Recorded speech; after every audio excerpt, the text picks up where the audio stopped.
Hello! Today I'm going to play Knightmare Before Christmas. So Knightmare is this game for the MSX and I have it here.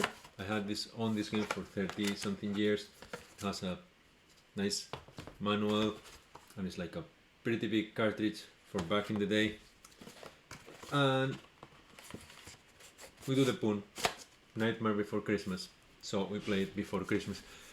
Interestingly enough, this game says for experts only. This game is of very high difficulty and I can tell you it actually is. So without any further ado, let me show you how the game looks like. Okay, so this is our guy and you have these two arrows that we can fire, and when you get to the top of the screen they cannot disappear and you can fire them again. So you can only have two arrows at the same time. Later we'll see the power-ups. These question marks have like chess pieces. So the rooks are points and that P is a power-up. So when you hit it 3 times it changes color. Black is just points. Dark blue is a speed up. And a knight is destroying everything. We'll see the other type of power-ups we have is the weapon selection.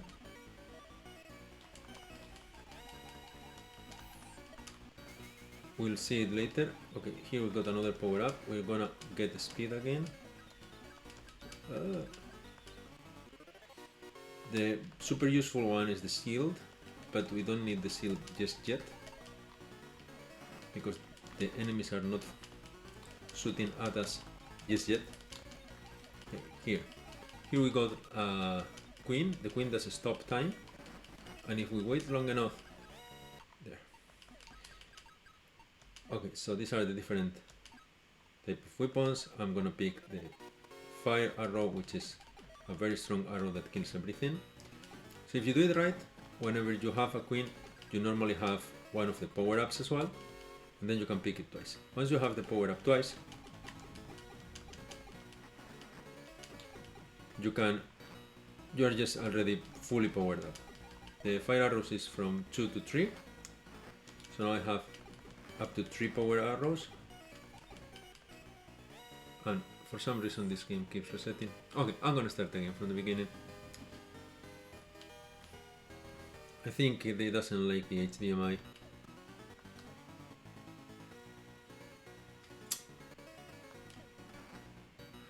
I am playing on an Nvidia Shield Portable here. It's one of my favorite retro handheld devices. It's pretty powerful. It's a bit heavy though.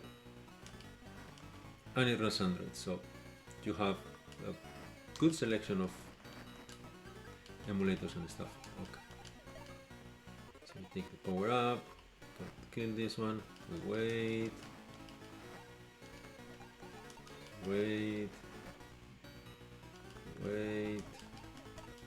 Oh, if you get trapped behind a column, you die. If you get trapped behind the river, you die.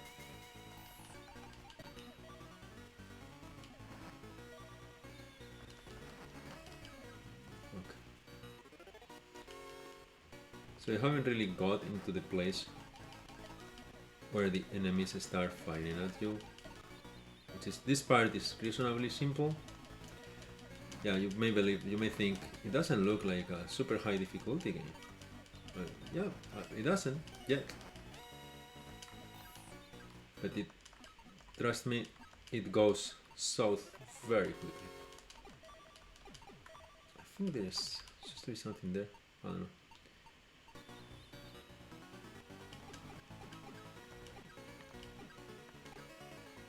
So now I got the 3 fire arrows. So these guys need 3 hits from a sword or from an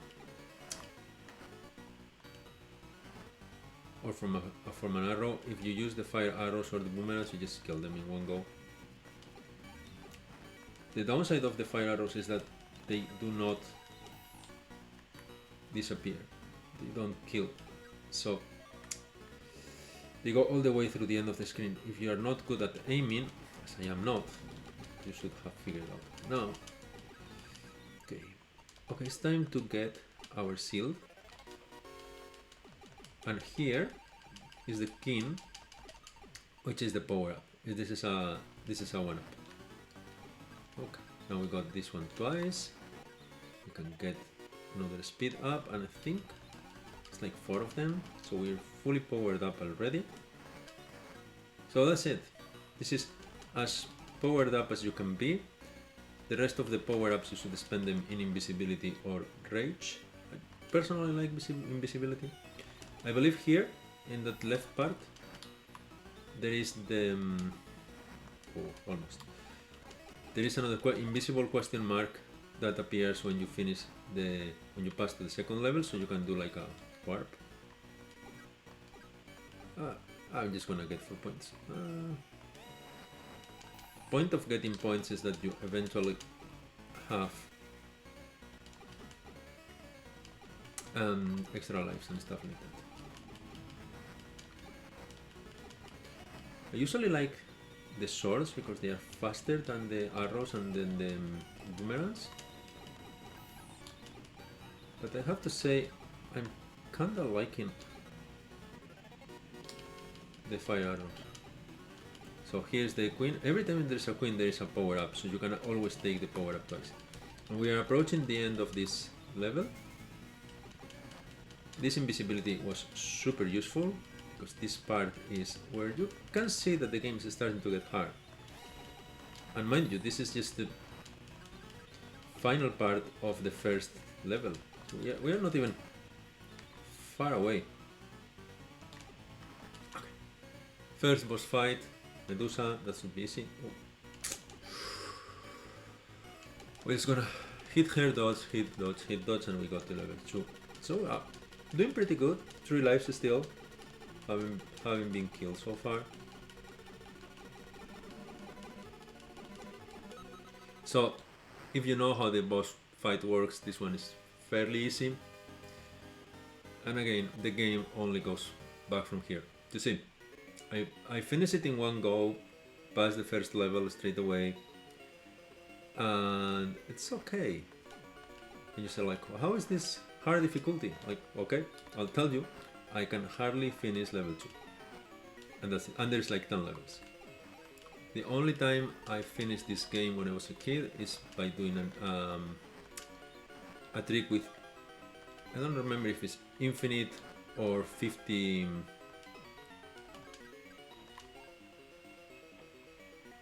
or either infinite or 50 invisibility, so you are essentially going invisible continuously. You get invisible continuously and then you get all the power-ups as being invisible, and that's the end of the story. It's not as punishing as, let's say, Gradius or Nemesis.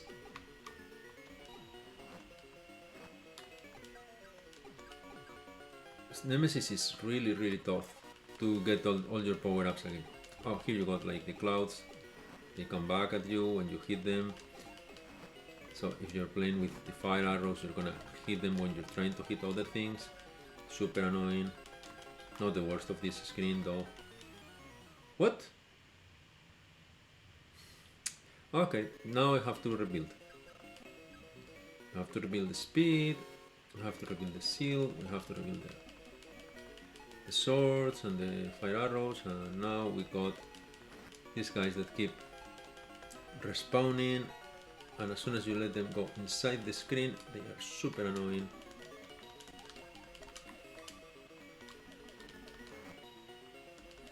And of course the normal arrows are nowhere as powerful as the fire arrows. I'm gonna go with the boomerangs for now. So the boomerangs are pretty nice. If you time them correctly, you pretty much create a defense in front of you that keeps killing things, and they don't go all the way to the top of the screen, which is good for certain screens and bad for others. For example, for these guys you need to really time them. What's really cool is that you can kill an entire set of bats with one boomerang. Okay, we got it. Now we have 3 boomerangs. And 3 boomerangs is decent enough. got a shield. And I don't know this screen as good as I know the first one. I think this is a game you have to know cover to cover to be able to play it or to finish it. Oh, come on.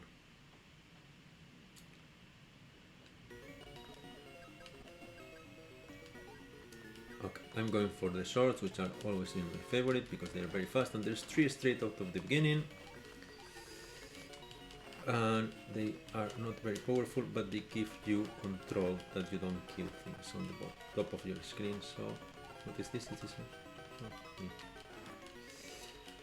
and you really need the speed up.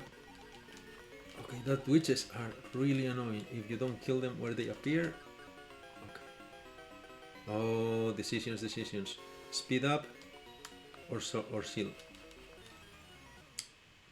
Hey, I got a 1 up.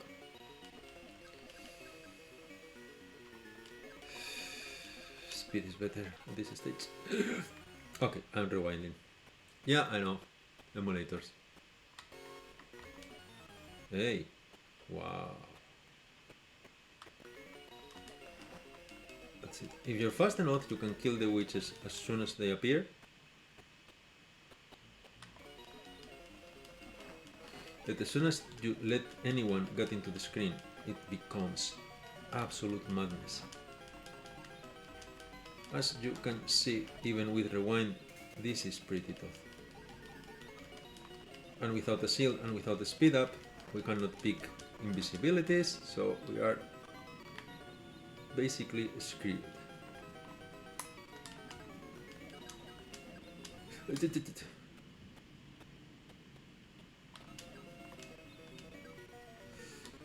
Oops.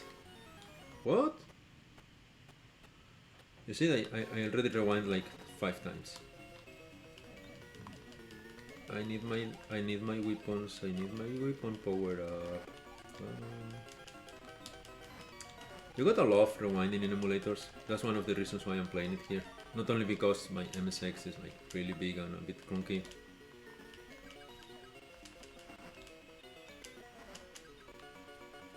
No, I wanted the arrows. Oh well, fine, I'll get this. Is this the final boss already? Yeah. Okay.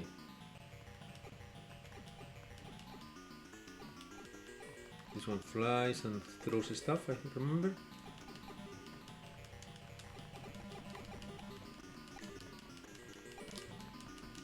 Okay, so I still remember some of the moves of the bosses.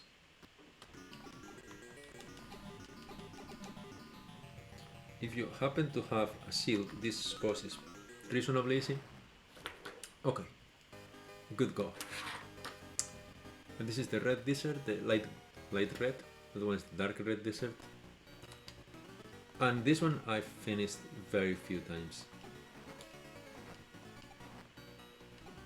See that these red balls are already much harder than the bats. Oh, single hit. That's almost. Okay, I'm no more rewinds.